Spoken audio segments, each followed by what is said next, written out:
Os registros de gripe aviária confirmados em aves silvestres acenderam uma luz de alerta. No estado, os casos confirmados no sul, norte e noroeste têm deixado a população preocupada. E para saber mais sobre a doença, nós fomos conversar com uma médica veterinária. Raísse Martins é especialista em animais exóticos. Ela falou sobre a doença e a relação entre essas aves silvestres com a produção de aves de subsistência e comerciais. Qual a relação dessa gripe com o frango que a gente consome? Então, as aves, de postura, as aves para consumo, elas podem ter, porém é muito difícil o ser humano contrair a partir do consumo, tá? Porque a nossa vigilância é muito rigorosa em relação a isso.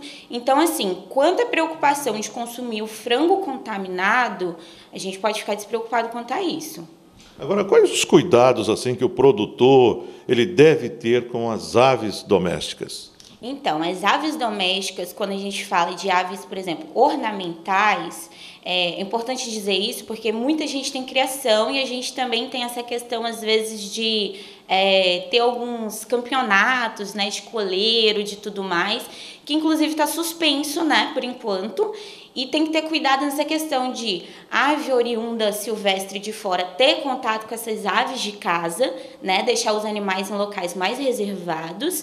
E quanto à questão de postura, geralmente quem está ali na lida, que conhece o animal, quem faz a vigilância, sempre vê e sabe que um animal está doente, queda de postura, o animal pode ter algum tipo de sintoma, como espirro, coisas do tipo. Então, os cuidados básicos é isso e também prevenir, esse contato, ver uma ave doente, não encostar, não ter contato, relatar às autoridades.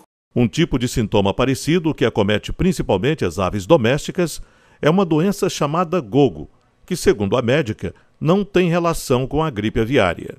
Não tem relação, só os sintomas, que acabam sendo atingindo o sistema respiratório, tanto o gogo como a influenza, porém elas não têm muita relação porque uma é causada por um vírus e o outro é causado por uma bactéria, O gogo é de origem bacteriana, tá? Mas tem coisas similares, espirro, tosse, coriza, tá? Mas relação só em sinais clínicos, quanto ao mesmo tipo de patógeno, não. Quais são as aves que geralmente aparecem com essa doença? Então, as aves que apareceram no nosso estado, que a gente tem aí relato já, foram 30 réis e o atobá, por enquanto.